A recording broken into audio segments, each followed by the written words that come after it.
the US, and of course, he also wanted to thank that Elitzur has the opportunity to be part of this event. So Chess4Solidarity is it's now the 15th event that we are doing. More than 3,000 players played from all over the world, and we are very happy to be with a lot of people that are participating and entering and registering even now. So now we have the Israeli chairman of Chess Federation, Zvika Barkai, who sent us his greeting. So please, Idan. Distinguished players from USA and Israel. How wonderful this competition is. It connects chess players who are 15,000 kilometers away from each other during the period of COVID-19 and in days when people have difficulties, leave their homes, and cannot even fly out of Israel because the airport is closed. The beautiful project, Chess4Solidarity, that is initiated by the club Chess for All and its director, Leo Eisenberg, are transferring the main message. Neither any difficulty nor a coronavirus will stop a competitive rendezvous between sportsmen and women who share the love for chess. This online competition changes the spirit of all those who take part in it. This spirit is growing and getting better as a result of the optimistic mode due to the process of vaccinating the world population these days. I hope that soon together we will get over the pandemia and return to frontal competitive encounters. Happy New Year to all and a joyful competition. Thank you. Is there, say that Okay, again, thanks 'cause I to couldn't hear you. Zvika. I hope the Chess Federation will cooperate I in the couldn't next hear you. I next didn't know what you event. were asking me. And anyhow, we are now You see we me. delayed the time of the Yeah, starting of the event to That's how I got the audio to work. 7:10 in 10 I minutes. think. So now there is the chief arbiter, So if Alon I'm not Cohen. on the broadcast, Alon, maybe I could stop my video. please. That's what I can do. Okay.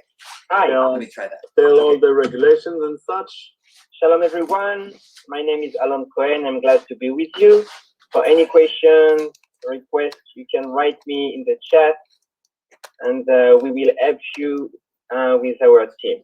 A few things that are extremely important for us. First of all, please, you are asked to rename yourself in Zoom, preferably in English, to put also your name and your username in Lichess. You can press in the corner of the rectangle, you have 3 points. The third line, this is rename, and there you can rewrite your name and your Lichess username. We have strictly anti-cheating measures. So we are asking all the players, of course, to have only 2 windows open during the tournament. The 2 only windows that can be open are Lichess and Zoom. All the softwares should be closed. It's absolutely forbidden to be use any electronic means that can be help you. You cannot speak with other person at the same time. It's forbidden to be with earphones. So please, after the ceremony, the opening ceremony, we will ask you to remove your earphones. Moreover, it is forbidden to use 2 screens at the same time. You cannot use 2 screens, only 1 screen. We may ask you, with your permission, to share your screen if we have some doubts about the quality of the game. We can request to share your screen. So be warned with that. If you want to go to the toilet, you can only between the games. If you want to go to the toilet during the game, you have to ask permission for that. We have to see all of your head, all your and your hand if it's possible during the game. Please do not use background and filters. And if you have any question, you should just write us in the mail or in the chat, also in Lichess. We ask you to add your username profile in Lichess. It will be extremely helpful for the closure ceremony to save the name of the winner, and also in order to send money to the winners and to know what is their names and to find the prize category easily. It's very important for us to have your name. Now, the most important thing, those who are not in Zoom from the first round till the last round cannot receive any prize. The must is to stay on Zoom from the first minute of the tournament till the last minute of the tournament. This is a must. Those who are not on Zoom cannot get prizes. But it has been said at the opening ceremony, and we wish you to have good games, fighting games, no short draw, despite the fact that we are not using the rules, the Sophia rules. We would be glad to see great fights over the board. That's it. אוקיי. בעברית אני אגיד רק שתי מילים. בבקשה, תגיד. לטובת הילדים זה חשוב. אין בעיה. אנחנו מבקשים להישאר בזום, מי שלא יישאר בזום מההתחלה עד הסוף לא יוכל לקבל פרס. אנחנו מבקשים לשנות את השם שלכם בליצ'ס, אתם לוחצים במלבן, בפינה העליונית הימנית של 3 נקודות, rename, שם אתם מוסיפים את השם משתמש שלכם בליצ'ס. אסור להיות עם אוזניות, אסור להשתמש בשתי מסכים.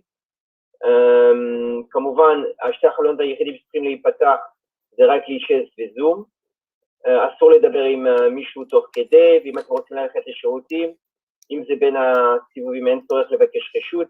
בזמן משחק יש לבקש רשות בצ'אט לאחד משלושת השופטים, אלון שולמן, עידן לוי או אנוכי. לכל בעיה טכנית או כל בעיה בקשה, תפנו אלינו בפרטי. מתחילת התחרות, כולם יהיו על מיוט ולא נפריע לאף אחד. תודה ליאור. אוקיי, ורק אני רוצה להוסיף, היו פה ברכות מבחינת כל I would like to translate to many kids that are speaking Hebrew over here, so a couple of words. היה לנו פה טקס יחד עם ברכות מאדווה וישינסקי מהקונסוליה בניו יורק, ואלי עציון, יושב ראש אליצור, וצביקה ברקאי, דוקטור צביקה ברקאי, יושב ראש איגוד השחמט, שהם כולם בירכו אתכם כמובן, על ההזדמנות הזאת שאנחנו מתחברים יחד דרך שחמט, ומצאנו את הדרך בתקופה הזאת לחבר גם כן בין האנשים, וגם כמובן לחזק קשרי מדינות, שזה המטרה של המיזם Chess4Solidarity. We will start in a few moments, as Alon talked about. You can share, please, the page of Israel in New York. Over there we will do the broadcasting. Arbiters, you have time, you can share the broadcasting, and everybody, I wish you good luck in the event, and we will be at the closing ceremony will be held at something like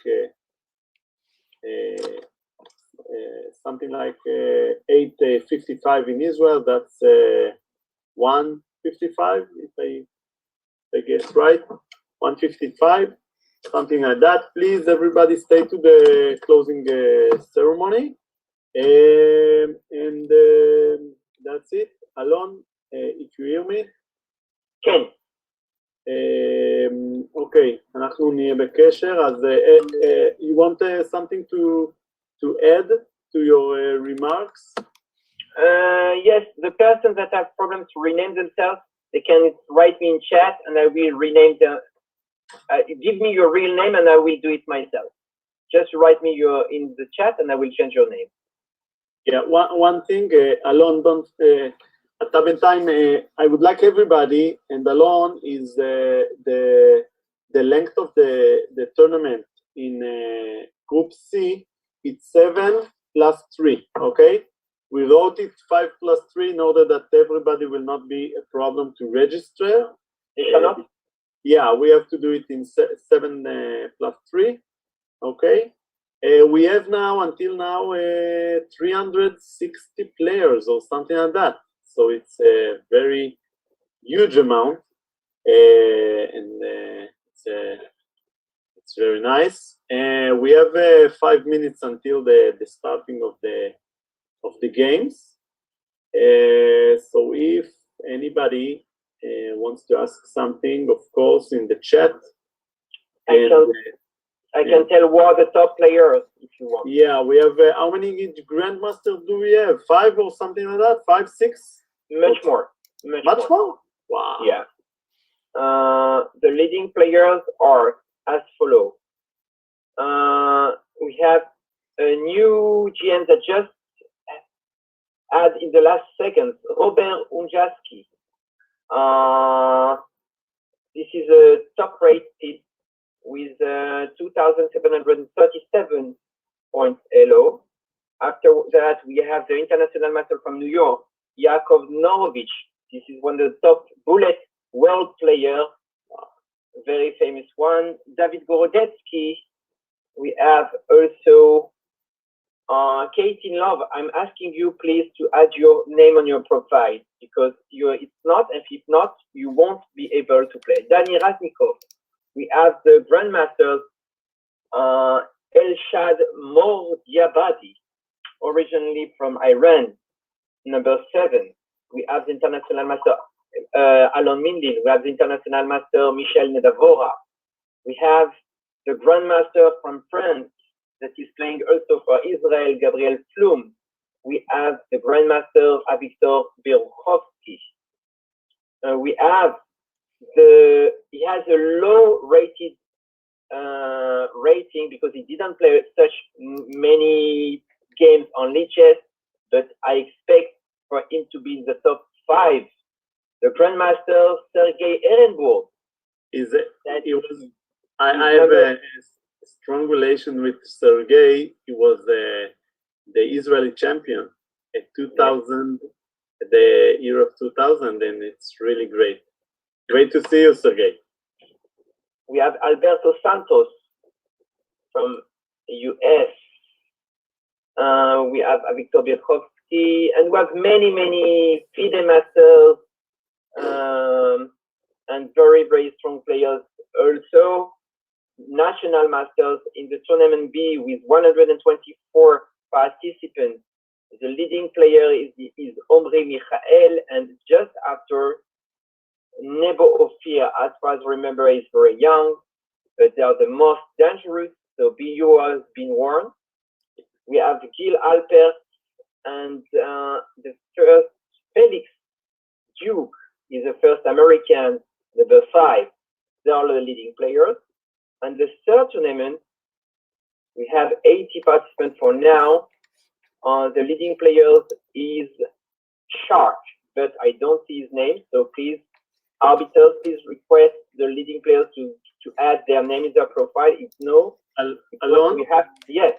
Alon, do we do 5 rounds for the C group, or because we have 80 players, maybe we make I add 1 round, whatever you choose. Yeah, you're the boss. Please add one round in order that we will not have many players that are getting the same 100% result. What else I wanted to say? Wow, it's amazing. It has been corrected. Amazing. Almost 400 players. So enjoy the games and good luck to everybody. We have 2 minutes, right? Something like that? 2, yes. 2 okay, minutes before James, the start of the coach. Our commentator will be James Eden from the ETH Foundation, which is doing fabulous things for chess in the US and all over the world. And of course, share the link. I shared it in the WhatsApp and here in the chat. We'll share it. Good luck to everybody. We will be meeting again in the closing ceremony. So now everybody is now muted.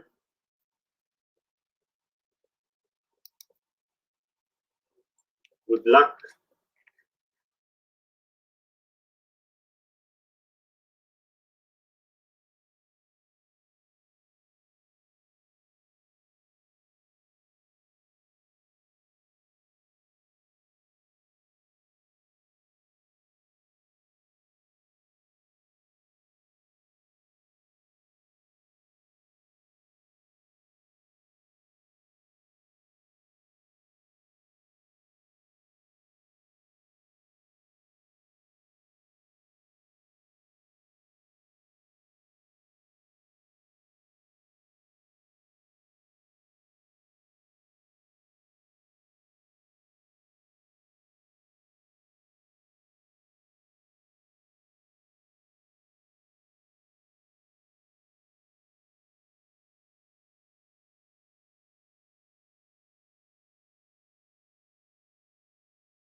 Well, let's see what we have here. I am James Eade, and I think what we want to do is show you the games. And as long as you can hear me, I think we will be fine.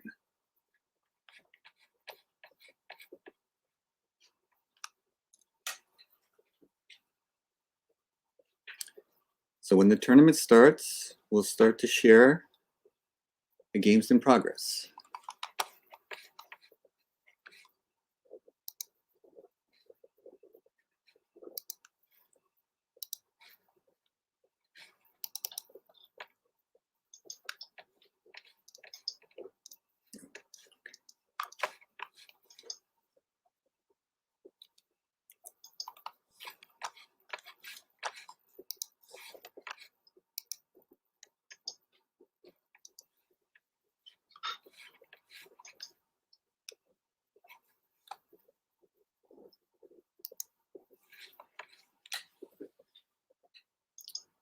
And right now we're watching a game that is quite interesting to me.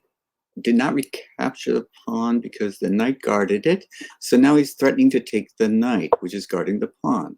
But knight c4 is a very strong move because it guards the pawn on b5 indirectly by blocking the bishop's access to it.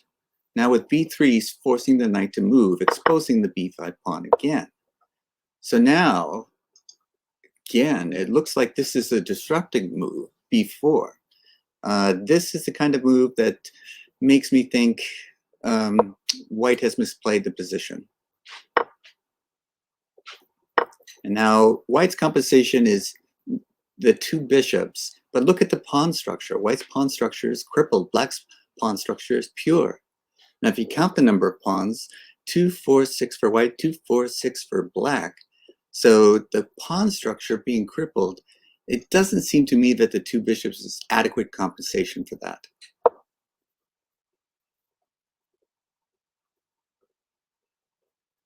Now, in this particular game, we're going to say that we think black has got the better game. And let's see if I can find other games to play. And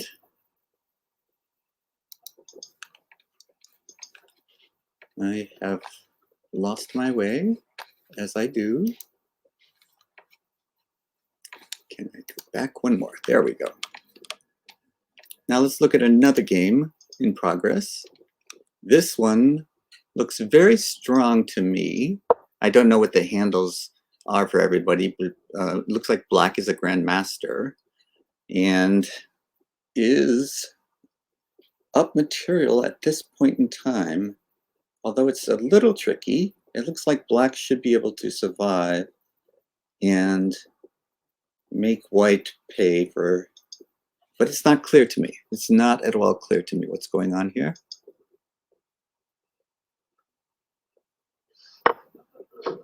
Oh. If the king takes, then the knight can take the rook with check. So that's a very good move. What if the queen takes, though? So, oh, our king h1 also avoids the capture with check. So what is black's follow-up here? Very interested.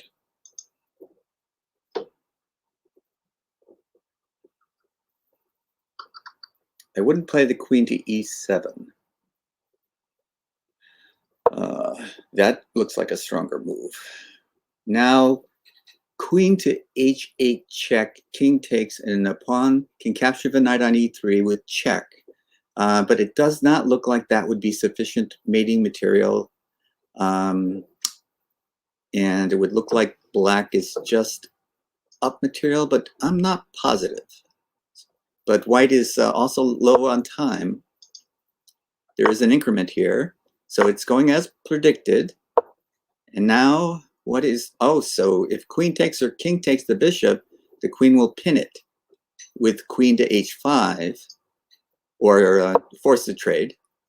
Okay, so that's a different idea. I think that might have been a mouse slip. I would have captured. Yeah, I think that was a mistake. Black should win this game straightforwardly now. All right, so let's look at some other games. Let's look back at this game. And we're doing quite well for black. So that is as good as one for black. Is there anything else in progress? It does not look like. So this is the Solidarity, US-Israel Chess4Solidarity A. So these are the strongest players in the tournament. Let me see if I can find others. Let's look at Solidarity B. See some games here. And, okay, quick count, very quick count. It looks like black has a better position. Don't know about that. Okay, that's working. It looks like black is clearly better. And white is running low on time, has to move. Neither one have much time, so moving is critically important. Now I would play, if I were playing, rook e3. Oh, queen h4 should be sufficient, one would think. Okay. Now both are in time trouble. So these moves are just being played out of the need to move. Yeah, that's a mistake. And if black can simply move, and we can see that with the increment, black should have plenty of time to win this game. So let's check out another game. Oops, that game is not going on. And this game looks one for white. I believe it is, but perhaps I'm mistaken, but no, I think white has sufficient winning material here with the rook. And the desperado here is that we want to, oops, that will, could have pinned the bishop, or he could take it now. Oh no, that was a mistake. That was a deadly mistake. But black has insufficient winning material, so I believe that this will be a draw. Or no, maybe the white pawns are advanced enough. No, push the pawns, push the pawns. Oh, he missed his chance. Oh, well. Now it should be a draw. Okay, let's see if there's another game that we can see from the B category.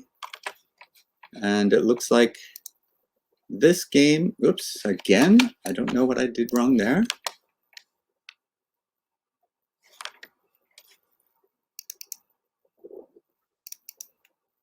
Yeah. Apologize for my incompetence.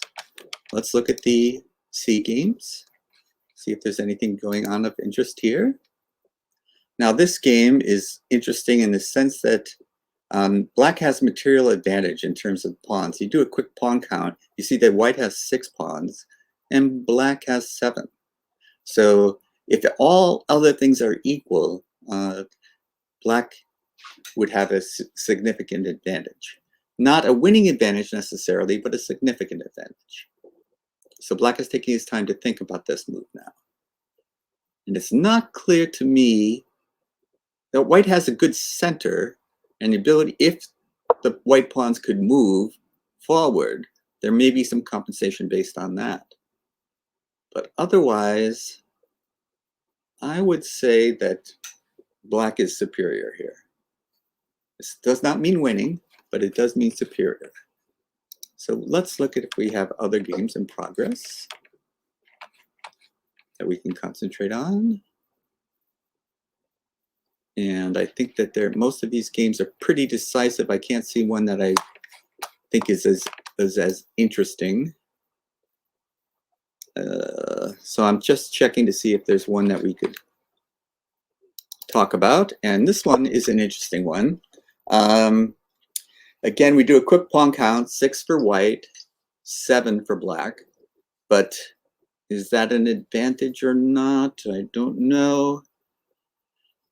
I have to calculate, which is always hard for me. And I would say that black is to be preferred. And white is low on time as well. So that's good. I would say that we should expect black to win this game. And we never know. That's why we play the games. So I'm going to go back and see if there's anything in chess. Oh, the second round has started. Okay. Let's just pick a random one. This is a French defense. Or not really a French defense. It's a queen pawn opening. I'm sorry. Okay. But it looked like the pawn structure of a French defense.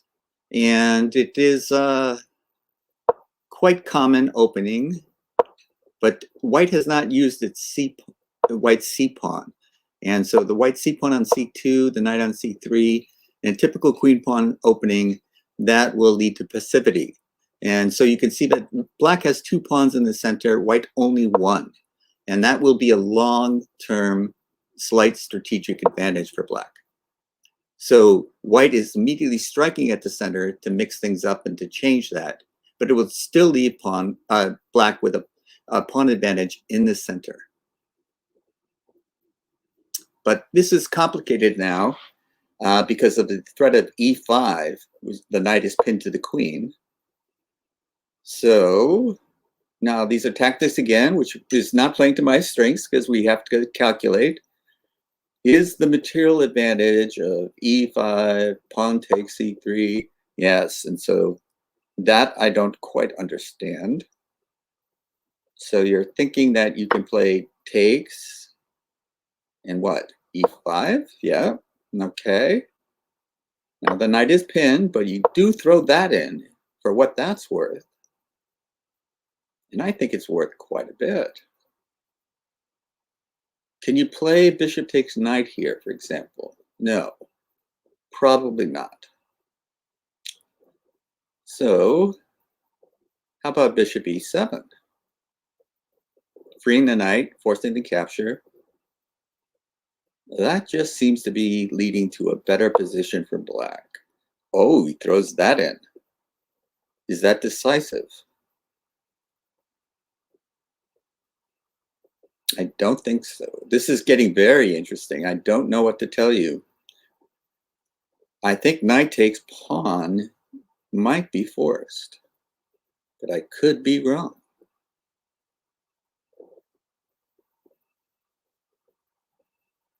G5 is a very double-edged move, and I would think that it's well calculated.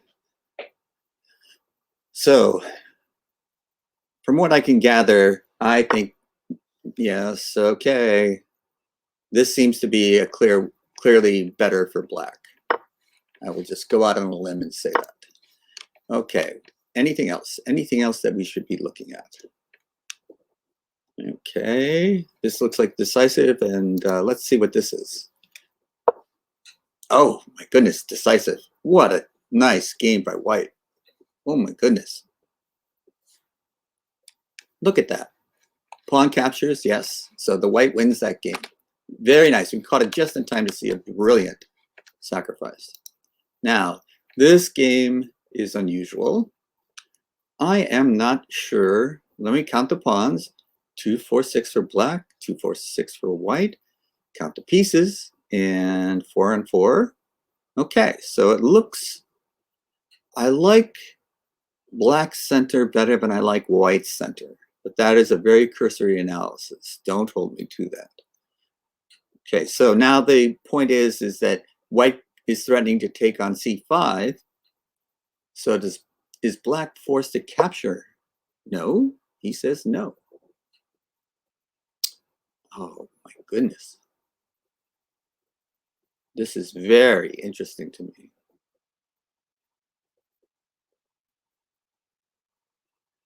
I don't know. Okay, he decides to retreat. He doesn't want to give up the 2 bishops. And in this type of position, I would think that's probably wise. Probably a good decision. Now, black has things like bishop a6 in the air, which attacks the rook on f1. He can also place queen a5, which guards the pawn on c5. The c5 pawn is no longer hanging. Puts additional pressure on c3, tying up white's pieces. I like black's game. So let's see if there is something else that we can look at. That looks pretty decisive. That looks pretty interesting. Let's see if we can pull that one up.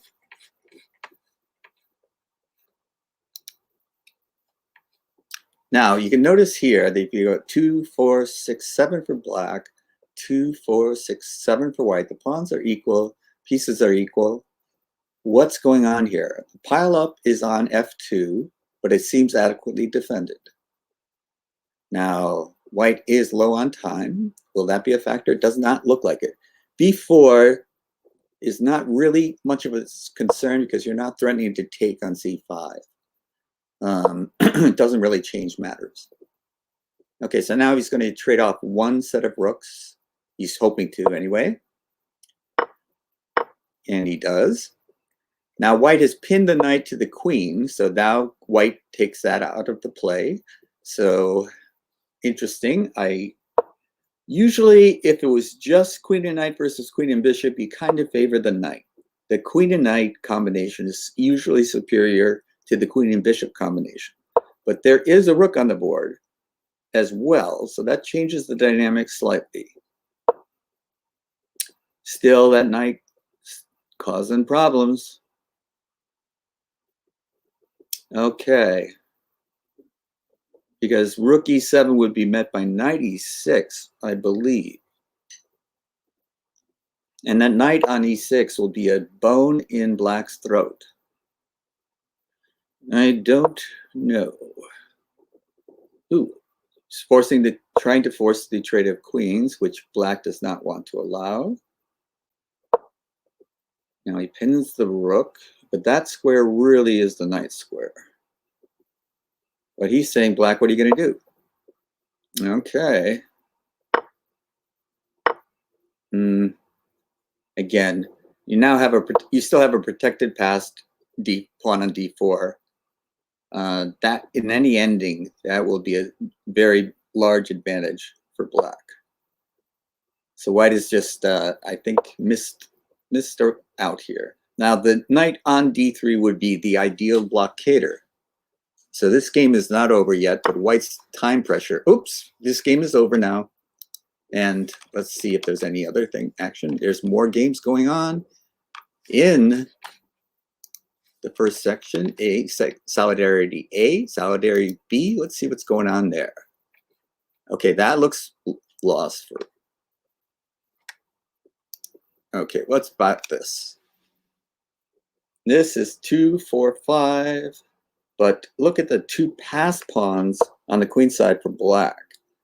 Will that be sufficient? It doesn't look like he can hold them.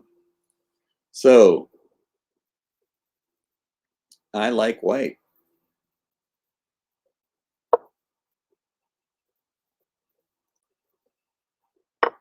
Yes, this looks like a significant advantage for white. Now that passed pawn on the c file for black will cause headaches, but will it be enough?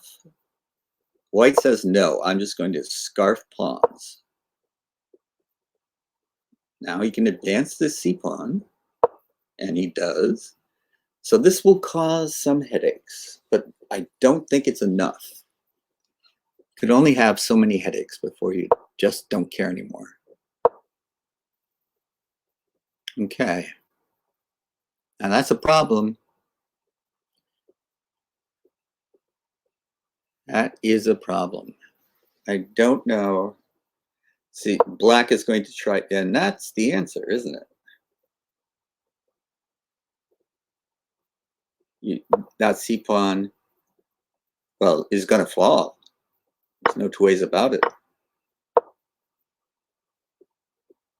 So white is going to win that game.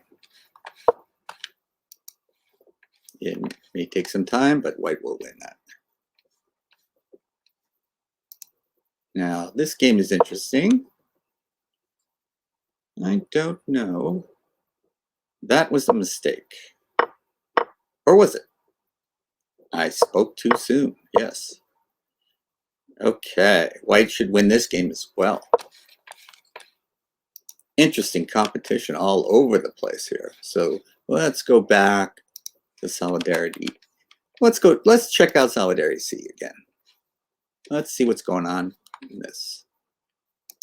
Very interesting. Wow. I would guess that was a French. Carol Khan? Carol Khan, maybe. But in any case, very interesting position. You see that you normally prefer bishops to knights, but the knight is very well placed in the center. Oh, now I would not have done that. But black is thinking. And sometimes making your opponent think is almost as good as a good move. You never know. So we'll go to look at something else. Let's go back to Chess Solidarity 4 A, and there's nothing happening there. Well, that is an interesting game. I have to just look at it. Yeah, this you can't lose that G pawn. Oh my goodness. No. Oh, I just don't know what's going on. It's so hard on my head.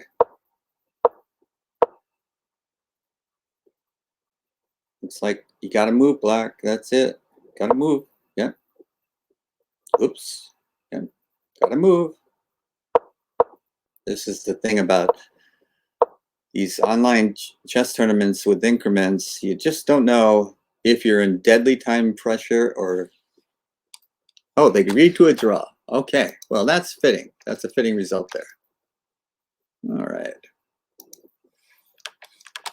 Checking. Actually, let's check back here. We see the standings. And we see that I don't know if there's been any upsets, but there's been quite a number of 2 wins out of 2 games. So now the action is starting in the 3rd round. And let's see, somebody's moving a Lopez opening. And this Steinitz defense. Okay, and this is like all book that I don't know. So I will look for a different game that I do know. Oops. How do I get back to where I wanted to go? Okay, let's check out some of the action here. This is very interesting. This game in particular that we see in the upper right, very interesting.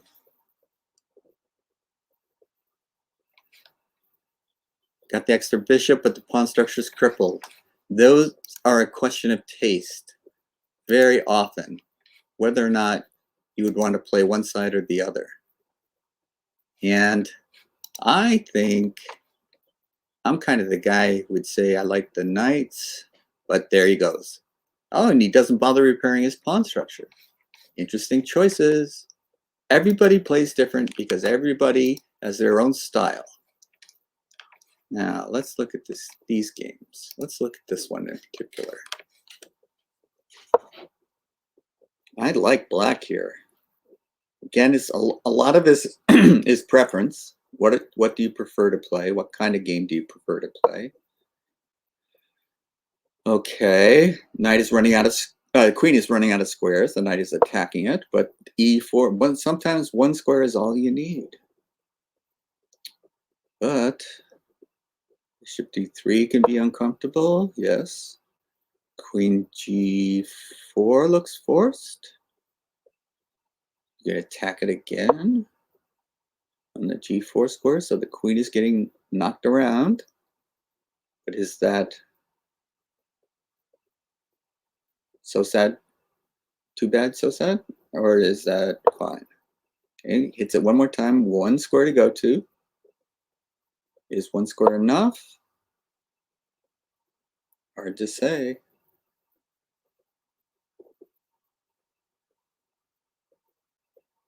You can win material, but you would expose your king, which is what white is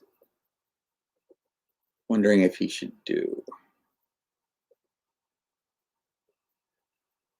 Because yak attack is a very interesting game here. Oh, that's a subtle and good move. I like it. I like it a lot. Okay. So let's see. Black is forced to think again. Forcing your opponent to think in speed chess is always a good thing. And what's going on here? Looks like the pawn's even, and this looks like a Sicilian. Maybe a Maroczy bind. And f5 is thematic in that opening. Okay, so now these types of endings can be long and exhausting, but they can also be very interesting. It depends on your perspective. It's either boring or interesting, depending on what type of player you are. And here we have kind of a conundrum. Black has more pawns than white does. You don't want to play queen takes bishop and queen takes pawn. So you have to do that intermezzo in between move where you take the pawn on c6 threatening the queen. אני מבקש מכולם לפתוח. אנחנו כתבנו בוואטסאפ, בהודעה, מי שלא פותח מצלמה לא יוכל, אנחנו מעיפים אותו.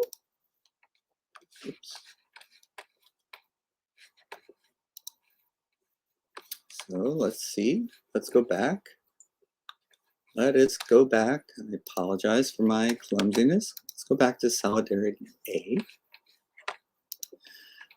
And this position is interesting to me. Looks like quick count of the pawns is even. And white seemed to be getting aggressive on the king side, but it does not seem to have paid off. At least I can't see how it paid off, which means very little, but I can't see why I would prefer white in this case. You notice the pawns on dark squares. There's a pawn chain in the center of the board on dark squares, so the bishop on b2 is not a happy camper. So it seems to me any bad bishop versus good knight ending would be superior for black. Ooh, that's painful, potentially. Yeah, run away is a good strategy in this case. This is interesting. I would say I would, once again, as the material seems to be winding down, favor the endings for black in general. So that's just a general comment. And let's see if there's anything else that we want to look at. How about this game? We saw this game earlier, and excuse me, the Yak Attack has got his queen back in the game, so he's got to be happy about that. Yak Attack is not, I think, may have lost the thread here. It seems to me that white is emerging as kind of a happy camper. Now there are doubled isolated pawns on the rook file, on the A file, and but I like white's pieces better than I like black's pieces, if that means anything.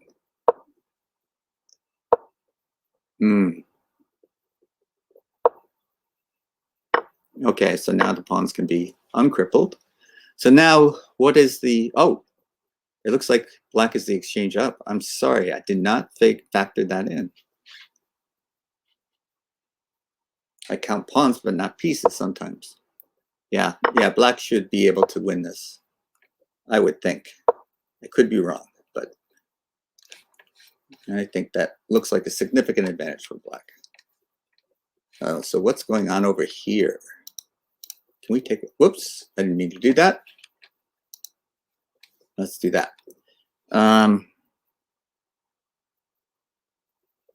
Typically in endings with a bishop versus knight, if you have a pawn on the wing that's passed, you can win it.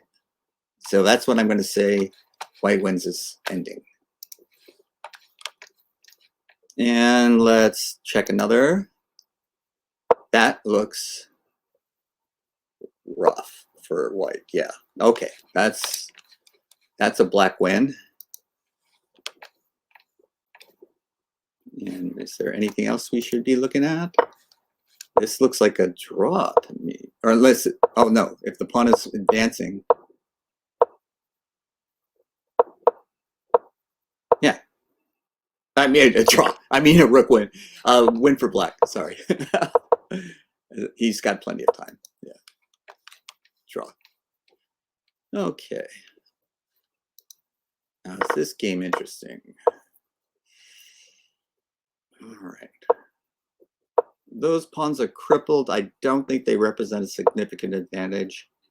I would think the most likely outcome in a well-played game, and in speed chess you can't count on that, would be a draw. But there's all sorts of possibilities here.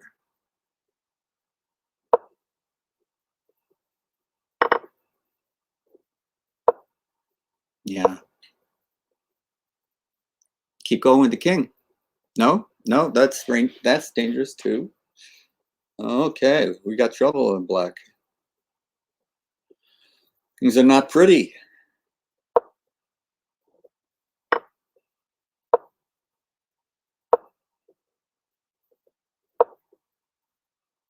Ooh. What? That was a mistake. Yeah, okay. Mistakes in time pressure are not uncommon. So we have something that is worth checking out. Let's look at this game a little bit because it's an exchange up with a plus a pawn, and it should be a simple win, and it looks like black has sufficient time to pull that off. But it's very difficult to find the precise moves when you have so little time. This is what's so interesting about these games. You always have to figure in, excuse me, I once again managed. I think I figured my way out around this. But this looks like a win for black. Yeah, okay. Or, yeah. Okay. All right, so let's take a look at Chess4Solidarity B. Just start getting started. Okay, lots of people with 3 wins out of 3 games. Let's check the standings in Solidarity A. Same deal. Lots of people with 3 wins out of 3 games. So this should get interesting. How about just Solidarity? Okay, they're into the 3rd round. Lots of people with 2 wins, and that looks like a horrible loss for Black. This looks like a horrible loss for White. Okay, horrible loss for White. Now that is instructive. It's got a draw because the king has opposition. So now just play to C. Oh no, play to C7. That's fine. Either way, but you can draw this by getting the opposition, as he has just done again. White has done again. Sorry, and so White now just go to C7. Yeah. And now this key position drops straight back, and he's got the technique. So if the king advances, you get opposition again. And that's a draw. Very good technique by White to draw that game. So let's check out. Almost nothing is happening here. This is the one remaining game. And it's just a question of how much do you need that much time? Oh, I would say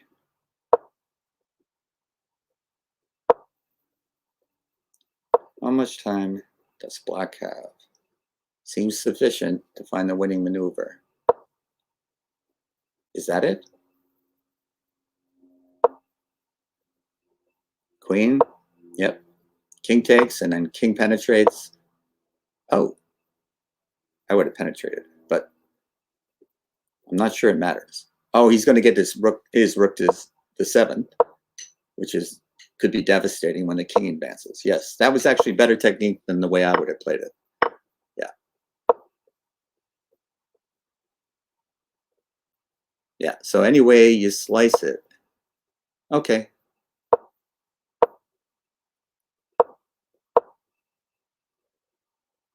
Yeah, Black has plenty of time to win this now. Yep, conclusive.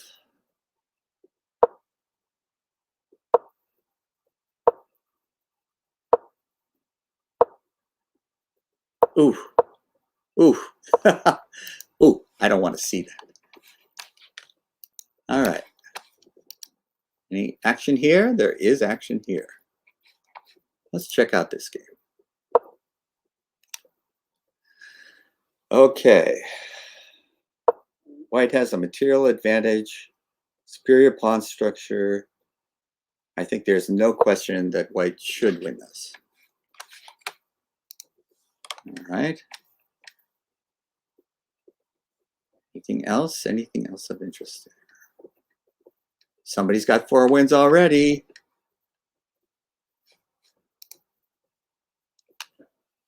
Now, this is another example of a knight versus bishop. Now, a quick count of the pawns tells me that they're even.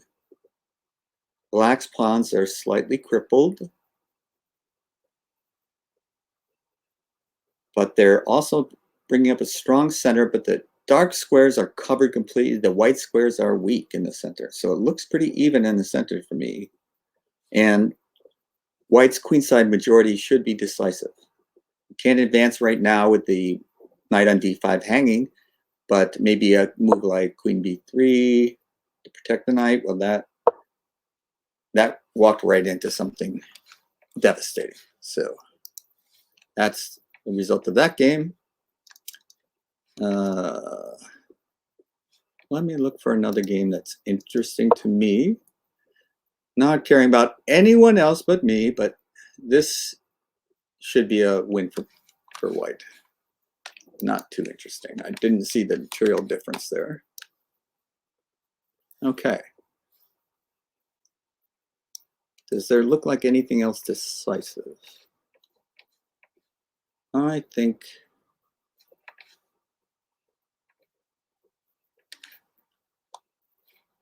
I don't see anything that just grabs me by the throat. Let's look at this.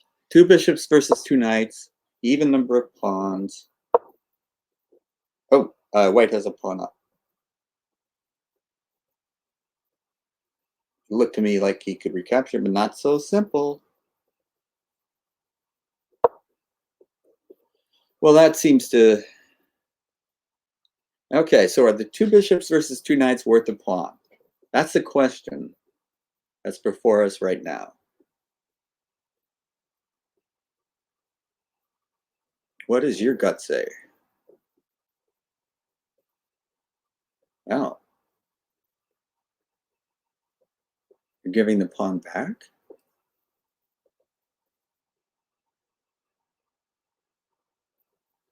But that doesn't really cut it, does it?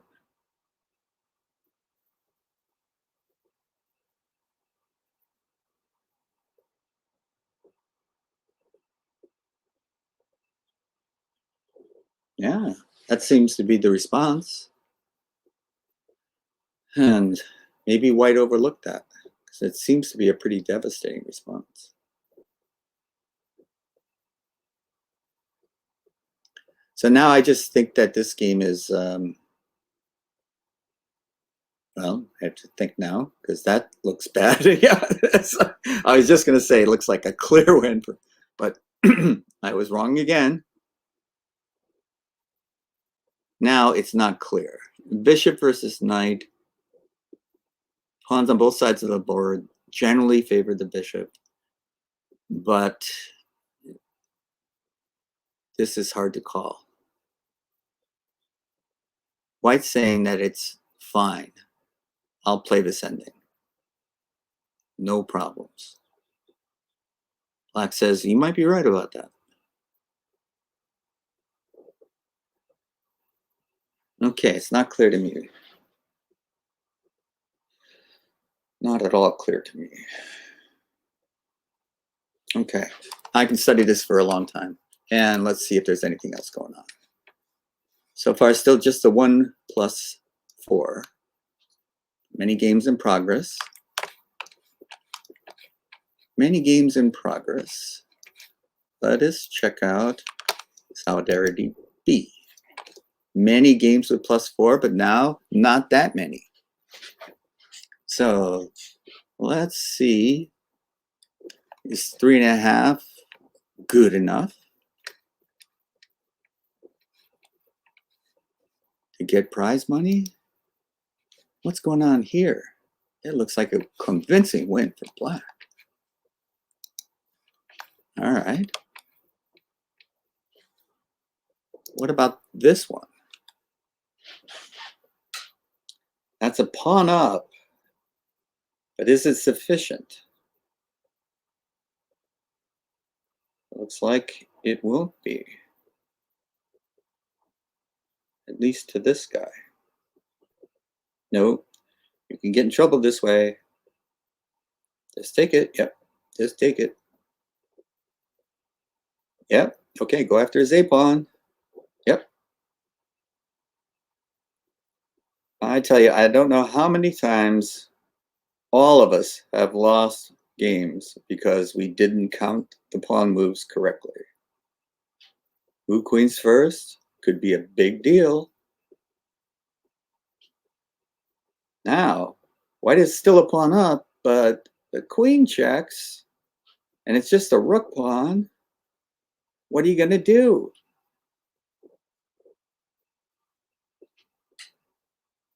Kind of disturbing, isn't it? Hard choices here. That's a must move, but how do you escape the checks and protect the pawn? And no, I would say this is a draw. What are you going to do? But black doesn't want to allow a queen check that forces the trade of queens, because what black king is out of position. No, that's the one I'm just talking about. That's the check you did not want to give. Oh.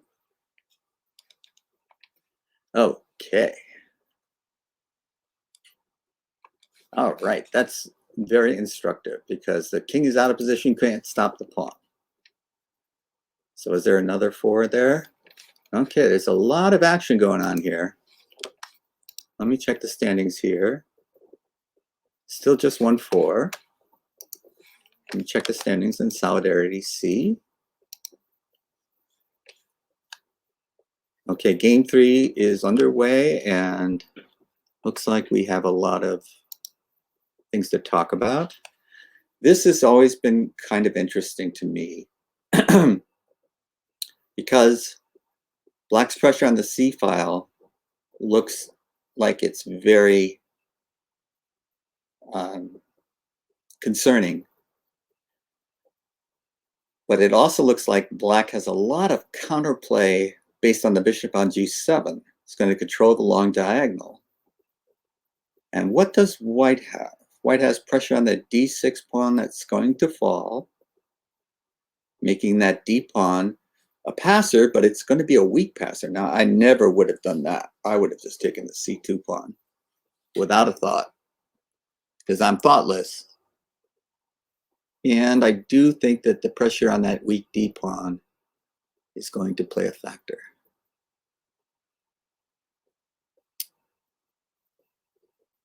And I don't know what Black is thinking about. I have no idea what Black's thinking about. I would have just grabbed the pawn without thinking.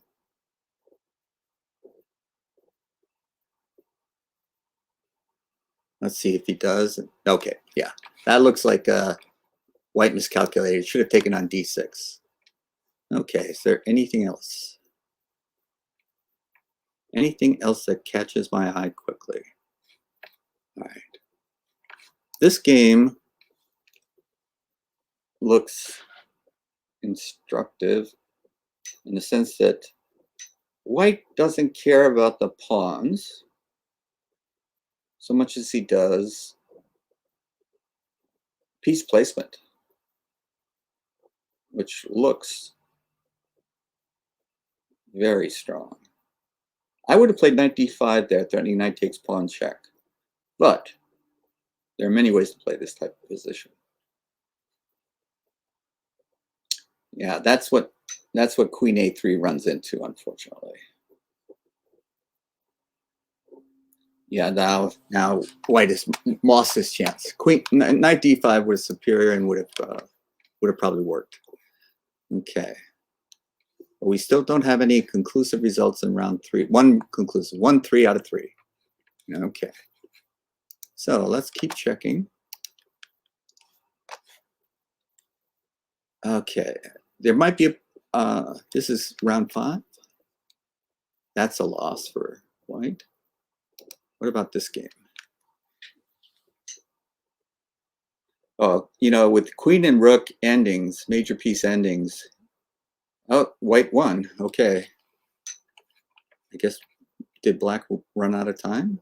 Because Black seems to be winning. Anyways, that's...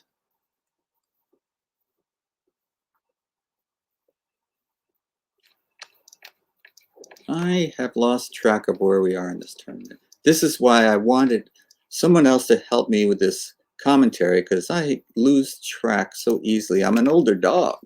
It's hard to learn new tricks.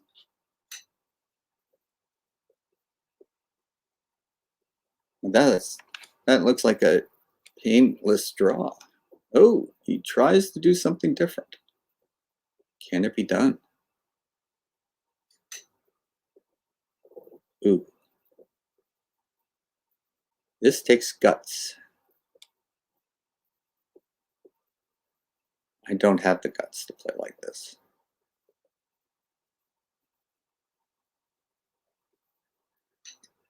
Yeah, White has made a mess of this. I don't think he should have lost. But I do think he will. Assuming, of course, The time is not a factor, which it always is. Oh, very, very interesting. What?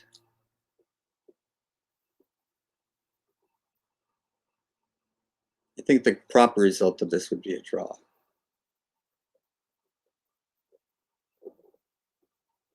But who knows what's going to happen. You can want into a knight fork, which he doesn't do. Ouch. Yeah.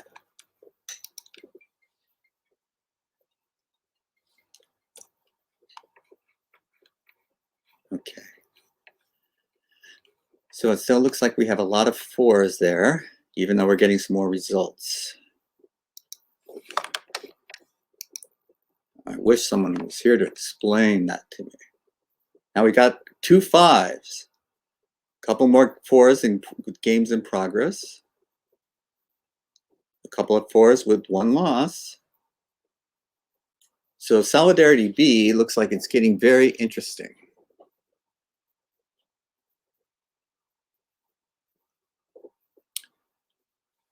And there are no predictions from me. Now this game is interesting because of the opposite colored bishops. The opposite colored bishops, when there's other material present, it favors the attacker. But in this position, I'm not sure there is an attacker. For example, blockade on e6 seems to hold. Oh no, he could have taken the a pawn. In which case, then white would be to be preferred. In this case, I don't know. Just don't know. If it comes down to a bishop in opposite colored ending with this pawn structure, it would be drawn. With this particular setup, even though you can advance the king all the way, you could advance it all the way. Yeah, that looks drawn to me. Oh, silly me. That was always in the air. I would play d4.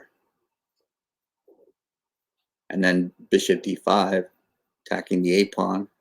The b pawn first, trying to attack the a pawn. So that's the idea. And I have king c2, d3 check, keep going.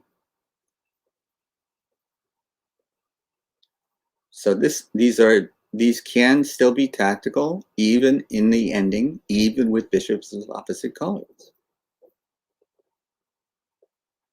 But if black can eliminate the queenside pawns, there's no danger. Yeah, so there's no danger. Yeah, draw. Okay. So, but you had to find the d4 move. All right, still 2 5s. What about this game? Oops, I did it again, sorry. This game. Isn't that interesting? How did that happen? I don't particularly care, but it looks like knight b6 was the move. Knight e4 was played. Crushing, white has a crushing attack. Knight b6 is a howler because it's going to be followed up by mate. So these are very interesting mistakes that are only really found in speed chess. This is just the kind of thing that you don't see in over-the-board chess very, very often. So let me check back in on the standings here. Everybody is at 4. And game's in progress in round 5. Okay, is there something that stands out? All right, let's look at this position because it is interesting to me. This is an advanced variation, probably from a French, and it looks like the black C pawn has taken the white D pawn, and the C pawn is recaptured for white. So you have a very typical French pawn structure. D4, E5 pawns gives you advantage in space. So the element of space is to white's advantage. So what is black going to do to counter that? Usually with active piece play. Now, black's also usually sidled with the bad bishop. The white squared bishop is usually bad, but in this case, he's activated the white bishop. Black has activated the white bishop so that it can be exchanged.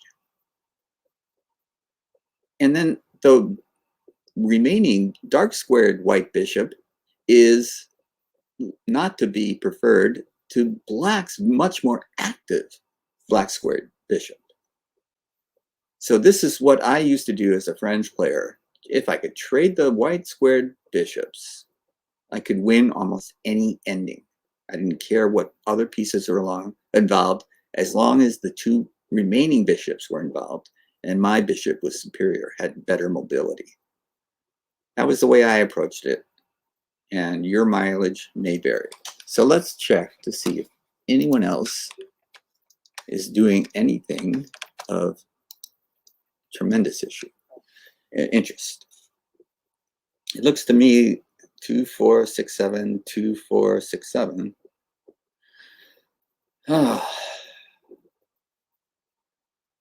I don't see how either player wins this game.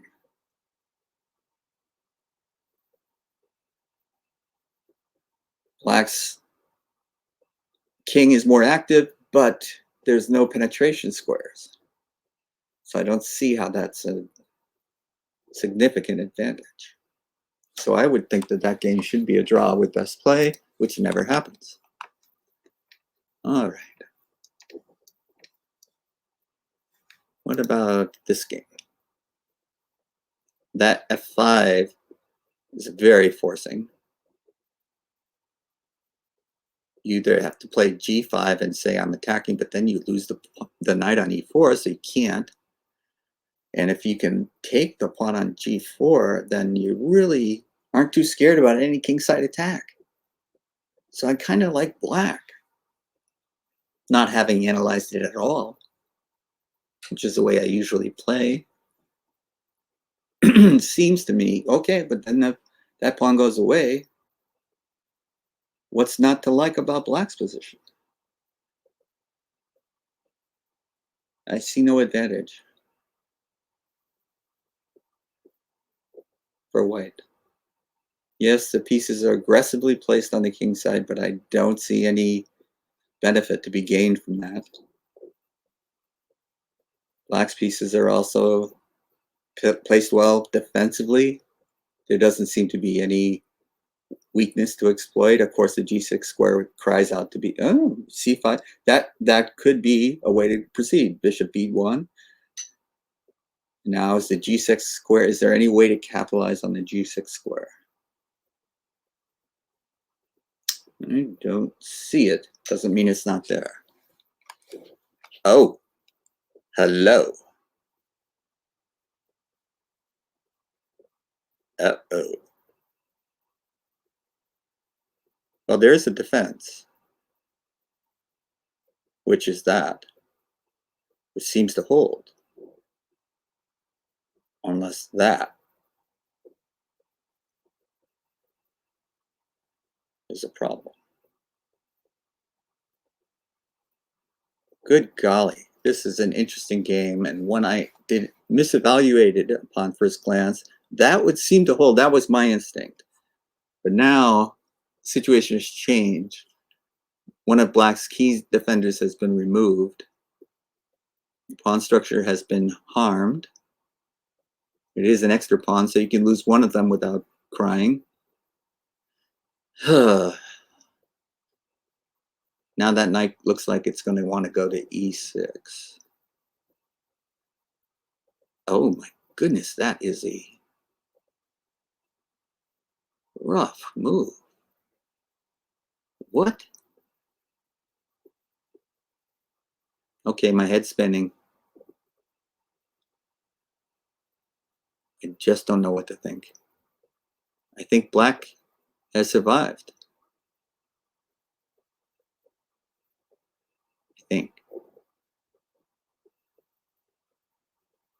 I think black has survived. Wow. Okay. So no results posted. Let us look at Solidarity B.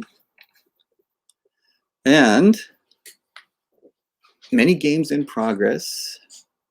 2 players at with 5 points. Perfect scores is what we call it. And it's hard to be better than perfect. Okay, so there are 6, 7, 8, 9 players with 3 out of 3. Some more with 2.5. So this is up for grabs. And the next round is just getting underway in Solidarity C. Very interesting. So back. Now these types of positions used to drive me crazy. This kind of game. These positions would just make, because you just can't miscalculate. If you miscalculate, you lose. Okay, that seems right to activate the bishop. But the pawn move also seems right. Oh, so my head hurts. Now, why would you do that? That I don't understand. Why would you do that? Oh, I see now. Yes, the knight trick would have been a fork. Yeah. Oh. Sorry, guys. White wins. White wins easily. Tricky endings. Used to give me headaches. I just hated those types of endings. What about this type of ending? This is interesting. Because the 2 rooks and the queen, typically you think the 2 rooks are superior, but it depends. When the rooks are connected, they tend to be superior. When they're disjointed, as in this position, then not so much. So white has won this game. And it's not by accident. When the rooks are not connected, the queen tends to be more powerful. So that's a lesson to take away from that game. Let's see, is there another game that we can look at to learn anything? I'm sure there is. That one isn't it. What about this one? Nope, too much force for white. Okay.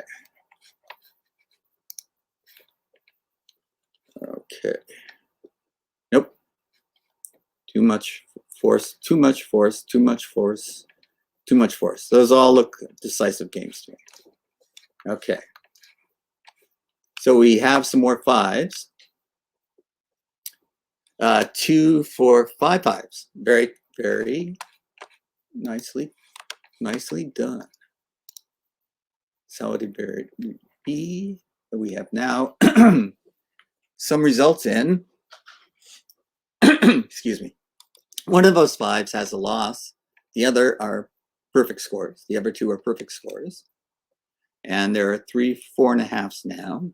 So this still seems very much up for grabs. One of those 4.5s can get to 5.5, and there's 1 or 2 6s. Let's see. There can't be 2 6s because I think they're playing each other. This is a decisive victory for black. I don't know why you didn't check on D2, but okay. Yeah, that would have finished the game right away. Nevertheless, it's over. Yep. Okay, so there's 1 6 and 1 5. There'll be multiple 5s. After that round, that game is recorded, and there it is. So very good Solidarity B. And that was a very decisive result. Very well played. Now there are many other games, but nobody can score more than 6. 5.5 is the most anyone else can score. So, checking on Solidarity C. Is that the 4th round in progress? Okay. Let's look at that game. Okay. Well, material advantage. It's not clear. 7 pawns and an extra rook for 2 pieces. Sorry, not 7 pawns, but plus 3 pawns. And an extra rook for 2 pieces.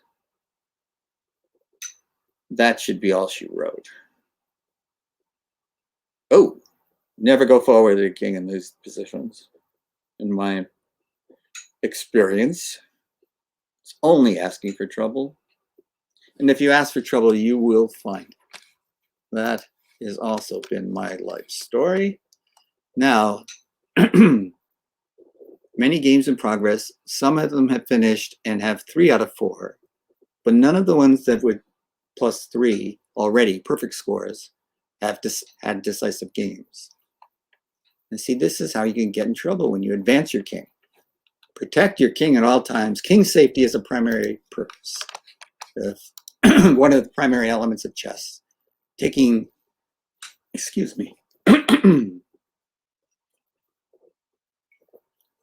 priority over other things, such as spatial advantages, time advantages, material advantages even. King safety can be the most important thing, because if you lose your king, you lose the game. If you lose your queen, you can play on, but you have to have your king. So, this is interesting. There are closed positions, locked positions, but that means the 2 bishops are not as effective as knights in these closed, locked positions because they have no mobility. And the strength of a piece is tied to its mobility. That's why the queen is the most powerful. It has the most mobility. But if the bishops are locked behind pawn chains and can't wiggle around like they like to, then the knights can often hop around unaffected and can be superior to bishops in locked positions. Excuse me. Now, this particular position, I prefer black. We'll see how the game goes. Now, this is a different type of blocked position because it seems to me that the pawn on e5 is threatening to win material, but it's winning material back. Black has 4 pieces, white only 3. So white must win one of those pieces. So then the material advantage would not apply. Both sides would have equal amounts of material. Now you got to take the bishop on d6, I think, to restore the material balance. But now I like black's game. Even so, even though the material balance can be restored, this kingside pressure, if not alarming, would concern me.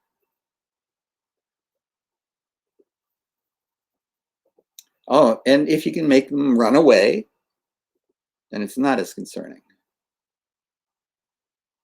But now you can see there are dark squared weaknesses around the black king. So the white king. The black king is safe, relatively safe, because there's no direct attacks on it. But the white king is not as safe, and king safety is such an important factor here.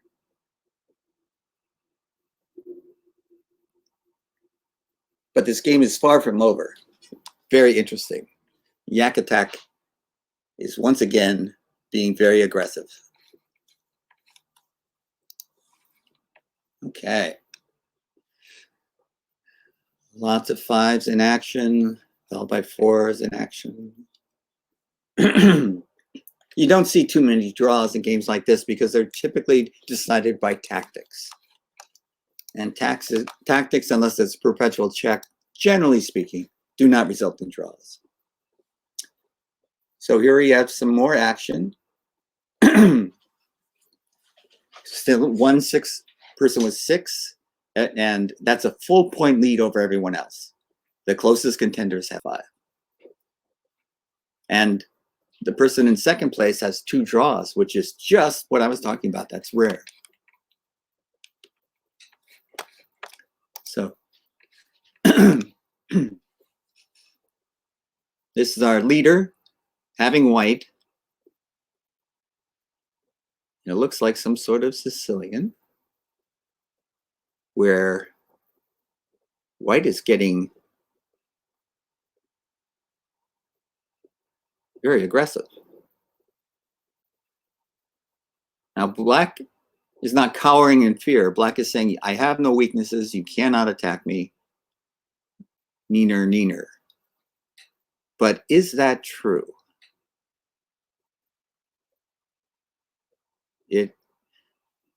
Generally speaking, I would say it's true. There is no easy way to attack the black position, but you can see that by queen to e3, they're putting the bishop, doubling the bishop and queen, creating a little battery that can penetrate on h6. Now that was the weakening move. It weakens d6, which the knight would love to occupy. I don't understand e6. And I don't understand that move. Oh, he's just trying to get into, oh, that's why e6 was played, to play knight d5. And knight g5, yeah, I would have done that too. Wow, this is super aggressive. Now knight g5 is making sense. I must say that I did not calculate this as well as black did.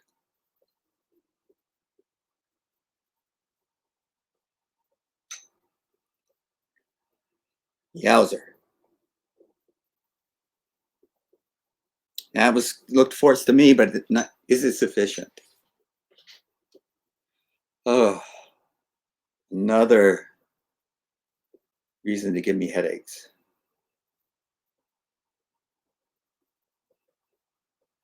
I just kind of tend to trust white's calculations in this position just because a 6-0 tournament leader, very aggressive play.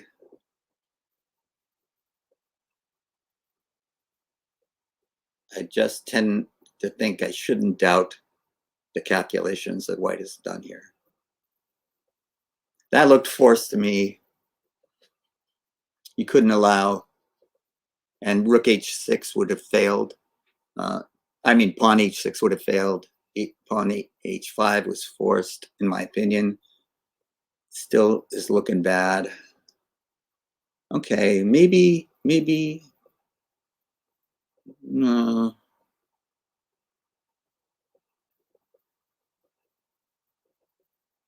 Okay. 7 pawns to 6. Black is up the exchange. This looks like good, positive. Well, oh, this is so hard to calculate for me. The material imbalance is small. Black is being super aggressive. I mean, white is being super aggressive, I'm sorry. And that looks devastating. Yeah, you kind of, oh, it's just piling on.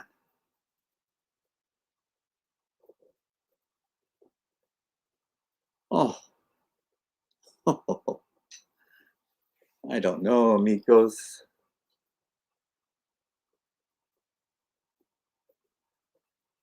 Oh, that is sweet.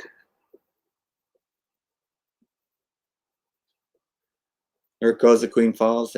So, yeah. Now look at the material. White is a solid piece up, still with attacking chances. So way to go.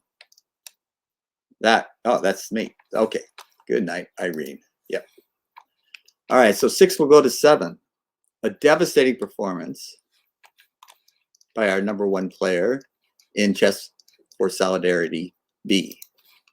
Let's check on Chess4Solidarity A.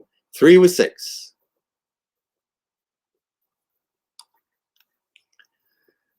And no one can catch them. Okay.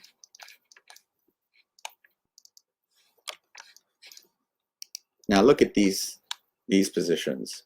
You know, to me, it's almost like, okay, you play on because of time. Yikes.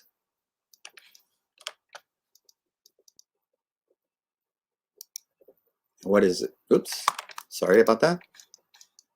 Okay. White wins that.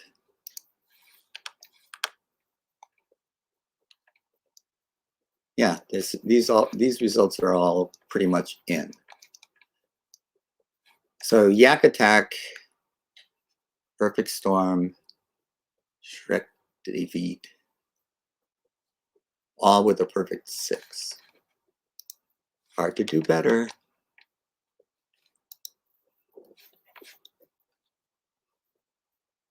Now we have a clear, likely champion on board 1.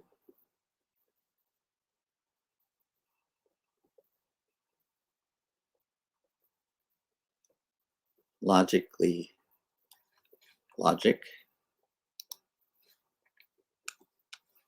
can improve her position quite substantially with a win here. But can they win?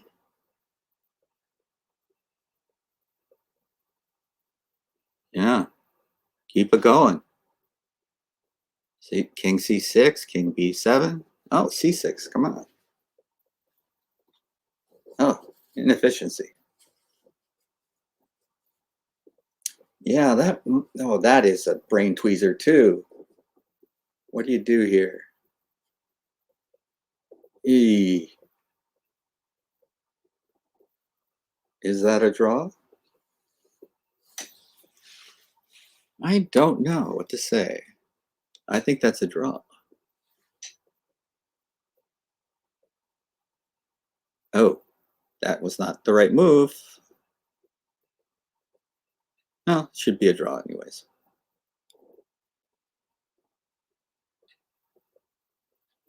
Hard to stop that pawn from queening, and you must take it so that it would be a draw. Okay, so does that get posted? Should get posted quickly. Oh, there are more draws in this section than I would have expected. Very interesting. No, I'm sorry, White, you're losing that game too.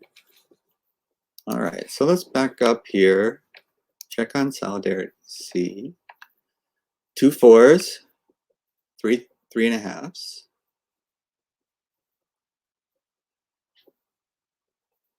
And I don't see anyone catching them from these games. So let's go back to Solidarity A. A, sound like I'm from Canada, but it does look good. Perfect Storm, 95. What are you doing here? This is another kind of locked position where the knight might favor the bishop, but it seems like if the knight has penetration squares, the bishop might be poised to capture it. So I'm not going to make a clear evaluation, but if the knight comes in on e4 and the bishop captures it, then black would be left with a protected passed pawn, which is deadly in almost any ending. So I would prefer black here. Yak attack. Oh, it is yak attack. Yeah, I think this is a positional game rather than the previously we've seen a lot of tactical, great attacking chess from yak attack. This time, I think I would say it's more of a positional game and a fine positional game. Well done. Now he's gonna play b4 at some point, but he's going to time it just right. And so, being the weaker player here, I would have just played b4 right away, but he's preparing it, or he or she, black is preparing it. Yak attack doesn't tell me. I think of him as a he. Okay, so that game is very, very interesting. And Perfect Storm is going to either hold its position against yak attack or drop behind yak attack. So this is another one with 6, indicates he's or she is an IM. White is an IM. See, this is a good center thrust by black because it's really the only chance. It will leave an isolated D pawn, which may become weak, but it's the only chance. Oh, I would take the knight. I wouldn't even think about it.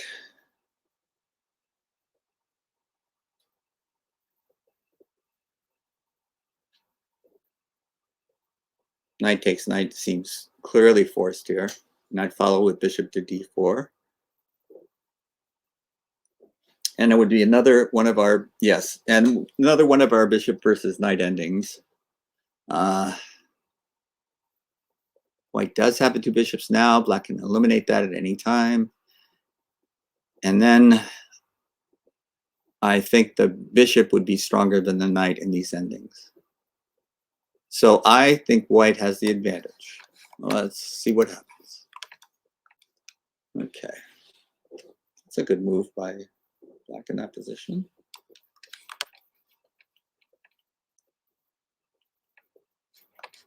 Let's check back here on this game, which is for all the marbles. Okay, so rather than allow b4, white played b4. Does that change everything? I think it does. Except you've got to hang on to that. You got to defend that b pawn, that for black's perspective. But putting the knight on d6 would accomplish that. So yes, I think black is just slowly and continuously building the pressure. Yeah. This just looks like better piece placement. Yeah, for black. And the knight is clearly superior to the bishop.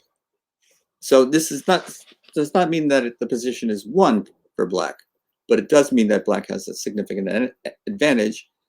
And as Larry Christensen used to say, black can torture white as long as black wants to.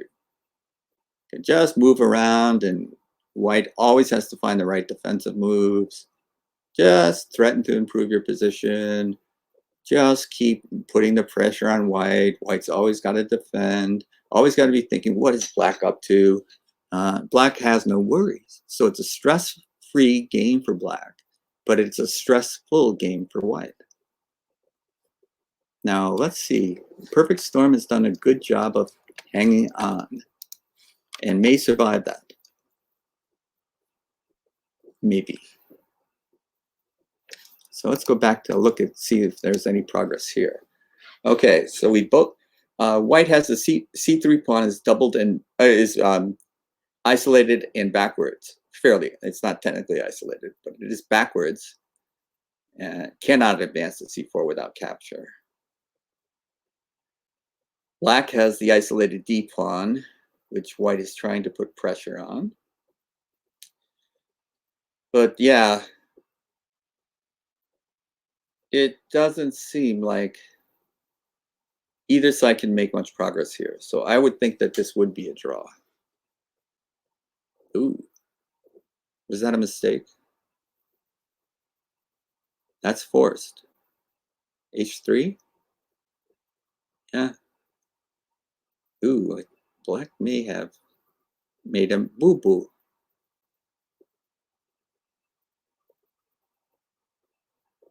Yep. Okay, so now white's got to be happy. Oh, it can play 40 good moves and one bad one. And this is just what happens. Oh, still making a fight of it.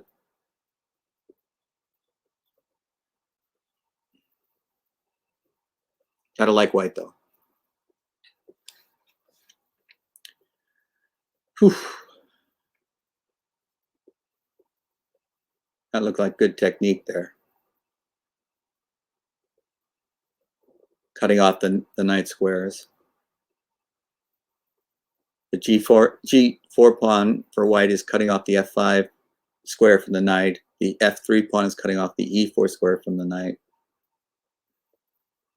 I'm not exactly sure how you make progress here. Oh, that was very aggressive. And I think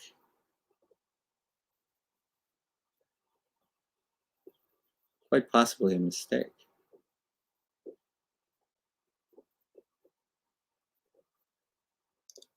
I could get fascinated watching this game. I'm sorry. All right. So we have 3 6s. Let's check Solidarity B. 2 7s. One is perfect score. One has 1 loss. And this is the game with our tournament leader as black. Huh. Looks tough.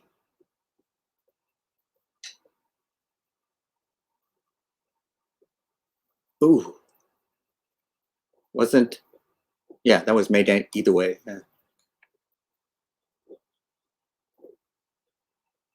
Yeah, Queen G7 was made in 1. Wow. Felix Duke. That was unexpected and very impressive. Not that I should say it's unexpected, but our tournament leader had been on a roll. Excuse me while I hydrate.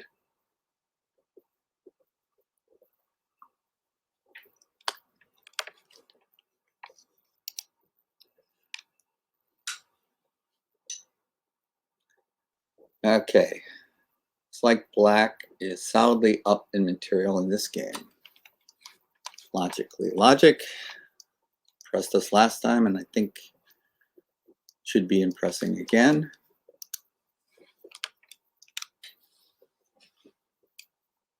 Logically, logic with 3 draws. Hard to imagine. I think come away with a win there. Okay. So Solidarity B is rolling right along. Okay. So now we have a new leader. Yak Attack is a half point behind as is Perfect Storm. No one's got a piece of our tournament leader, our section leader, and U.S.-Israel Chess4Solidarity A. Games are just underway. In the 8th round. And are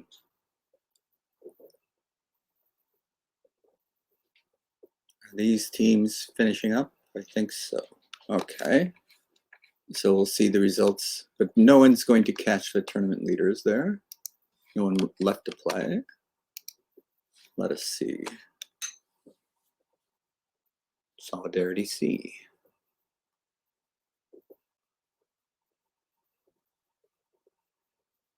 couple of perfect scores so far. So let's check out. White in this game has a perfect 4-0 and should continue.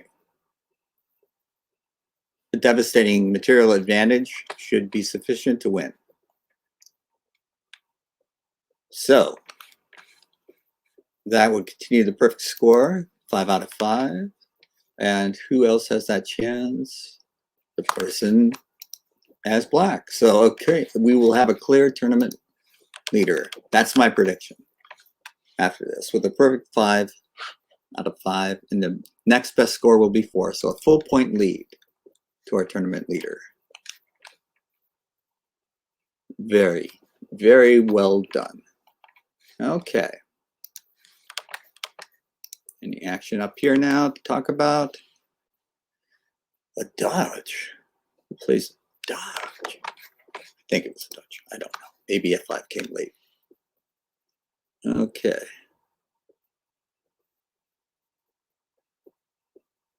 Old friend Perfect Storm. Well, that white, I can't say white has done anything wrong here. It's a perfectly normal setup. Black has got a rather unusual setup, but it doesn't mean it's bad. Wild thinking. It did look like he was allowing that pawn to be taken. Whoa. I am not sure I'm following that. I think white has a serious advantage now. I mean, I'm sorry. I don't know. I shouldn't make any comment because I just don't know. It looks to me like black is a healthy pawn up. But let's look at our tournament leader. Tournament leaders in the books with a half point with Yak attack. Perfect Storm is in a good fight with a player who has 6. So depending on that result, the leaderboard can change.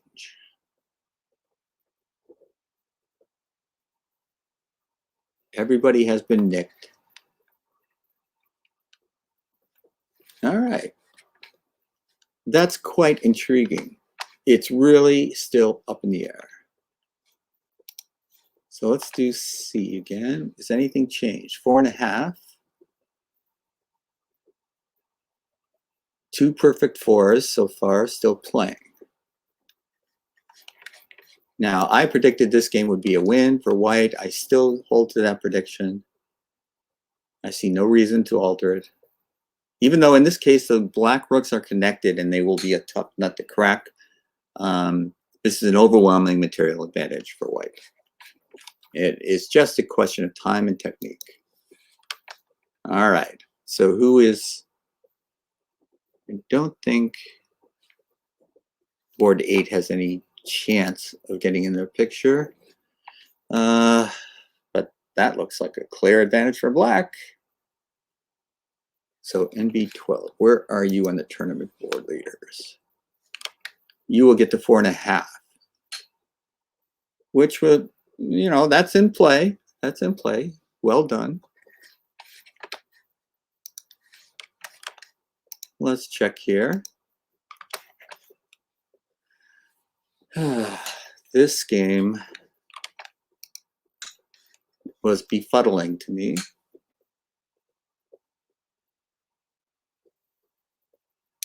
I still think black is to be preferred. I just don't see any reason to change my mind on that. Not that I'm willing to change my mind often. Is anyone else got a chance in this? Yes. Okay. Black has a chance to disturb the leaderboard.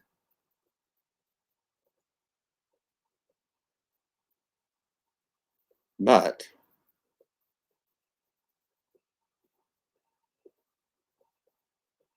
kind of like him white.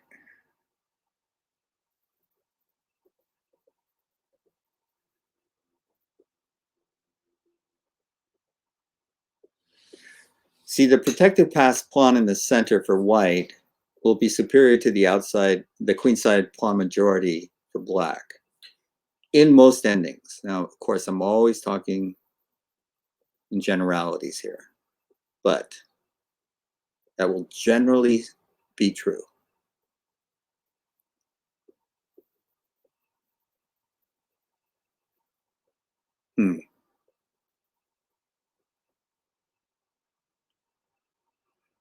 Okay.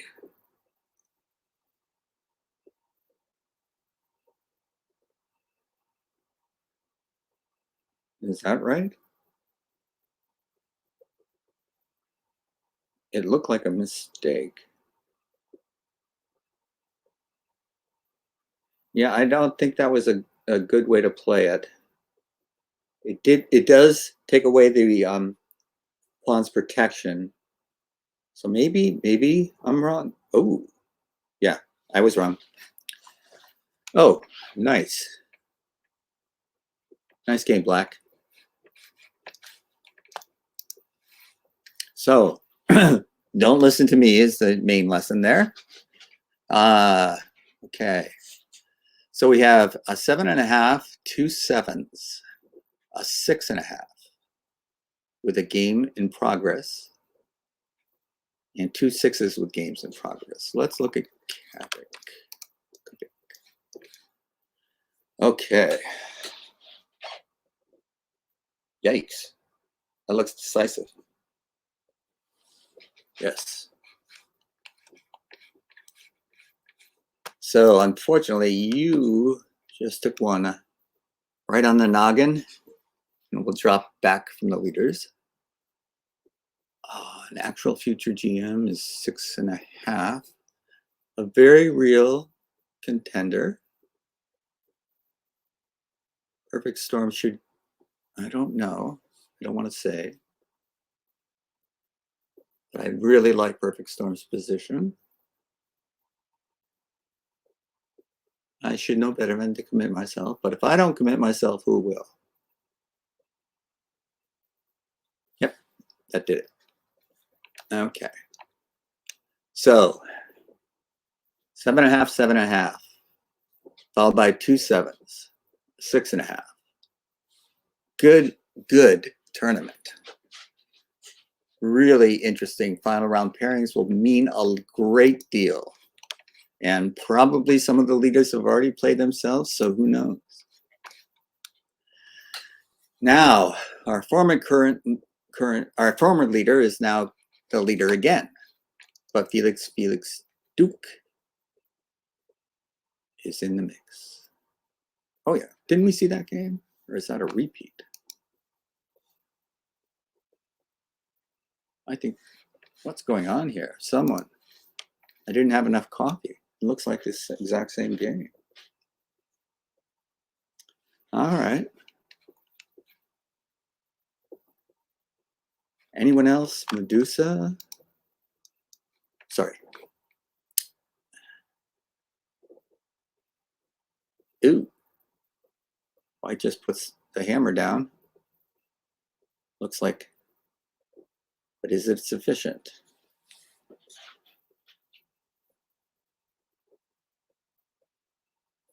Black will be a pawn up, even after regaining the exchange. Okay, takes that way. I would have protected the D pawn, but that's just me.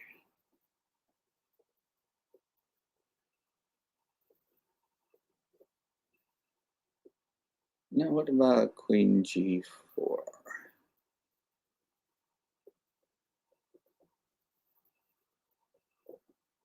Oh, that.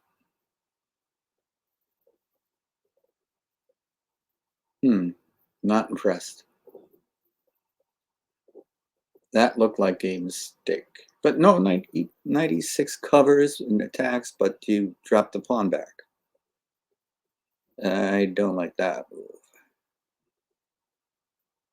Now, why wouldn't white just be a little bit better here because of the bishop? As we've discussed, that's a mistake, I think. think that's a mistake. Yep. And take f6. Nope. I would have taken f6. Still, the bishop with pawns on both sides of the board is a superior piece to the knight in all of these types of endings. And so time notwithstanding, white is superior. Is it enough to win? We'll have to stay tuned. Okay, that could be affecting the leaderboard because we have one position with 7. And this position, oops, I did it again. Okay, we have a resignation there. I don't think it showed up on the leaderboard. There it is. No, it's not. It's still a star.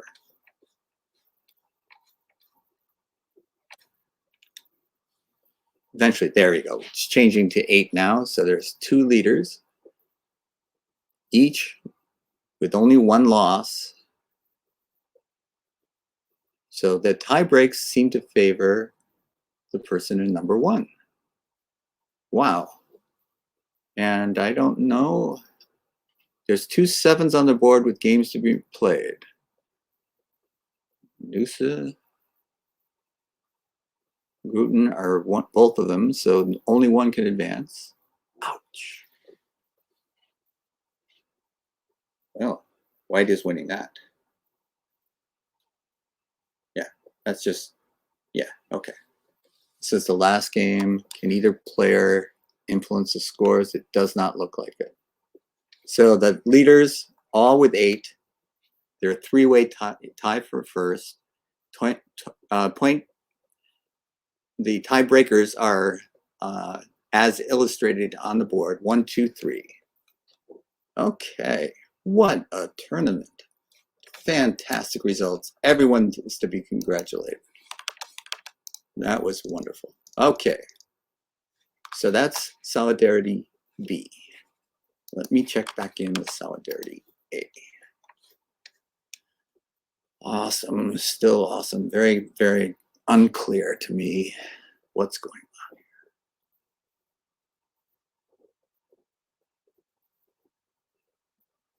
What's going on? Okay. The 2 leaders are playing each other. This decisive game will determine, if this is a decisive game, it will determine the tournament winner. Now that was weird. What just happened?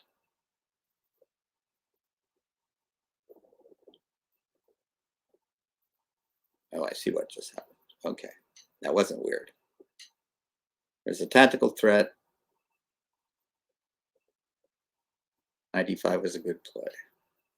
All right, so now both knights have jumped into enemy position. The white knights are in black's territory, and that has to grate on a chess player.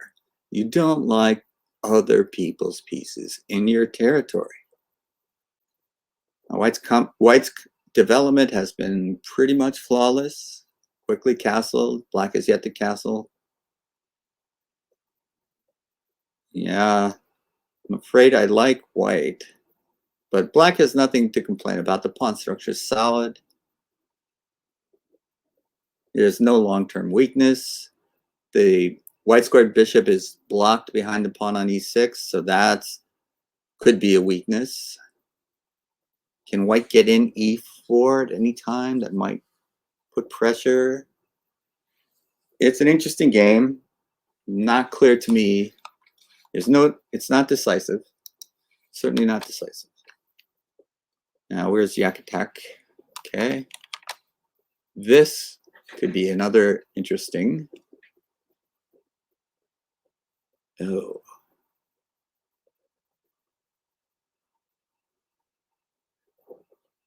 Gosh, I don't know what to tell you. It looks, my first glance, it looks like white should be winning. Certainly the aggressor.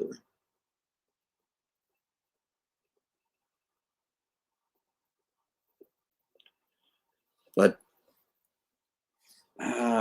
this is just too hard for me to tell you what's going on. I wish I could.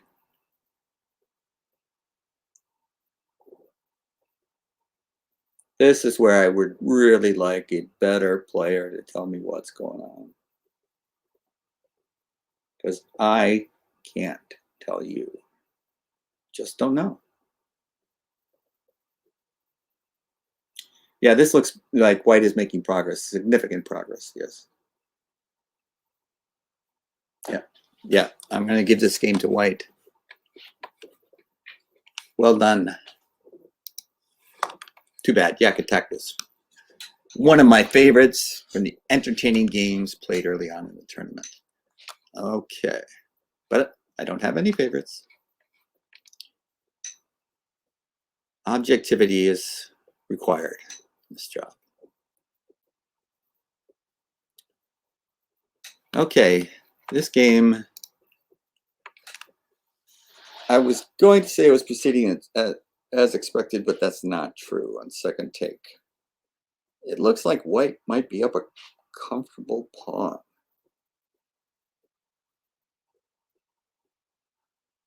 Yeah, and after that, I would say it is. White is up a comfortable pawn.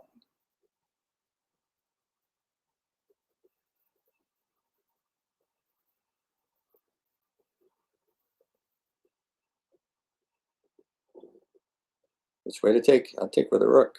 Yep, good move. White is just it's just such a solid position for white. An extra pawn in hand. The opposite color bishops really don't mean so much when you have yeah. That's the way I expected that to go. They don't mean so much when you have other material on the board. It favors the attacker. Okay.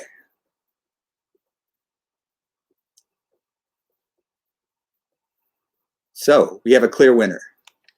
No one can catch 8-5. Congratulations. Now I'm just going to take a wild stab and guess that the winner was an international master. I don't know where that thought comes from, but I just going to go out on a limb. Say the winner of the section Solidarity A section was a titled player.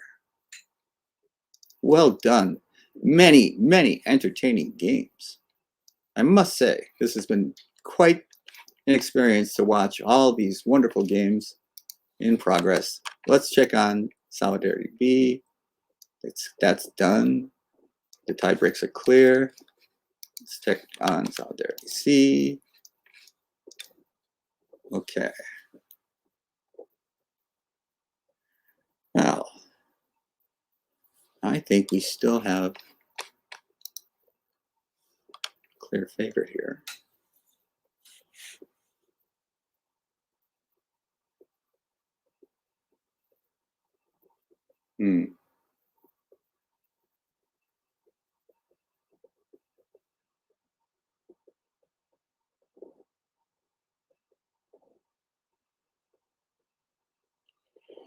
Well, yeah, this is the outside passers. Always a bit scary.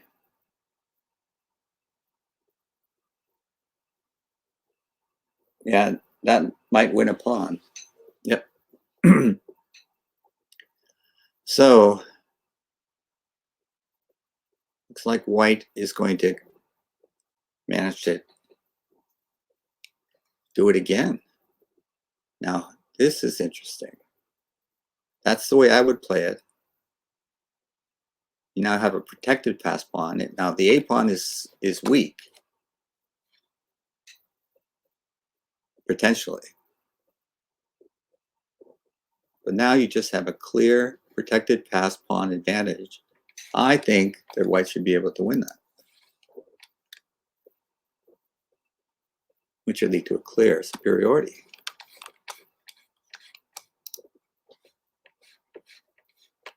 Now,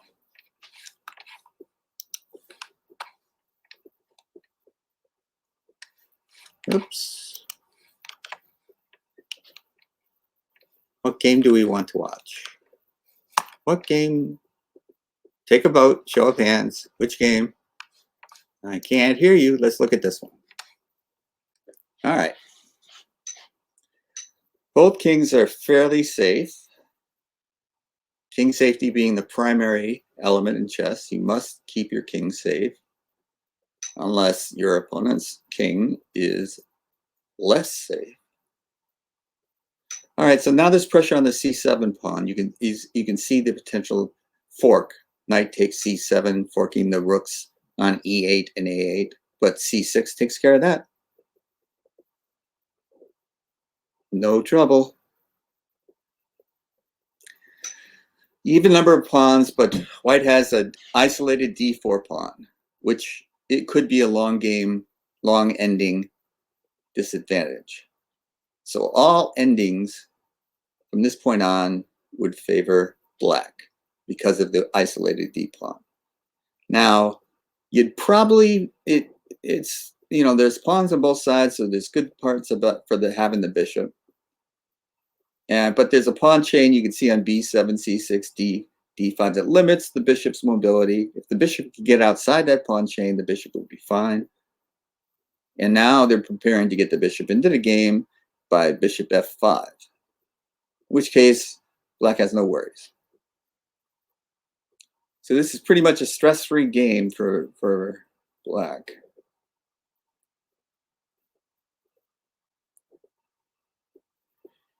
But white, I would think white can hold off any black threats and retain even chances.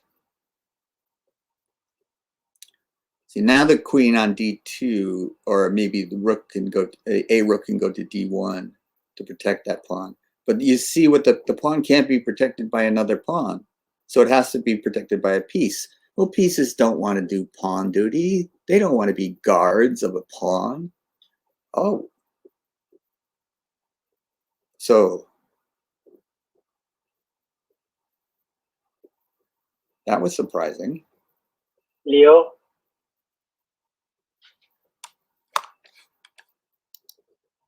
Okay. Take no? That was surprising. Okay. Just I will let yes. You hear me? Alon? Ken, show me Okay. my Hello everybody. We will just in a moment we'll start. Let me go back. Who is talking? לא כולם גם לא.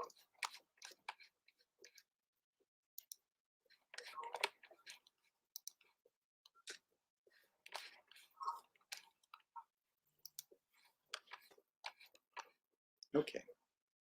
So now we are going to stop this broadcast and bring in another, because we're getting close to the closing ceremonies. Okay. And there we go. So we're approaching the closing ceremonies, and we had a wonderful tournament. And I'm going to mute myself now.